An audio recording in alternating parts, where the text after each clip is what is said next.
Ka nisur faza e tretë ajo çerek finale e edicionit të 31 të festivalit Bilbilat e Vegjël të Shkodrës këndojnë, që po zhvillohet me pjesëmarrjen e nxënësve të shkollave nënvjeçare të Bashkisë Shkodër. Drejtoresha Orieta Kelaj u shpreh se pritshmëritë për këtë edicion janë të mëdha, duke theksuar se festivali sjell edhe risi artistike dhe organizative që synojnë rritjen e cilësisë së garës dhe zbulimin e talenteve të reja.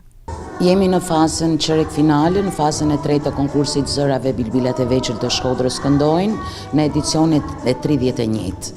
Sigurisht janë fëmijët më të talentuar të shkollave nënvjeçare të Bashkisë Shkodër dhe pritshmëritë janë sigurisht të mëdha.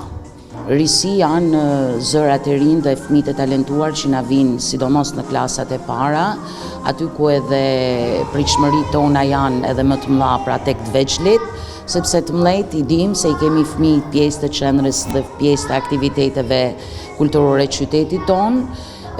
Është konkurimi i koreve, i formacioneve korale të shkollave, i cili ishte vjet i rikthyer, një risi, por i rikthyer pas shumë vitesh, dhe sigurisht edhe kënga qytetare, kultivimi i këngës qytetare nga fëmijët, mendoj që janë gjaja më e mirë që ne mundena me i servir apo me i ofru brezit të ri.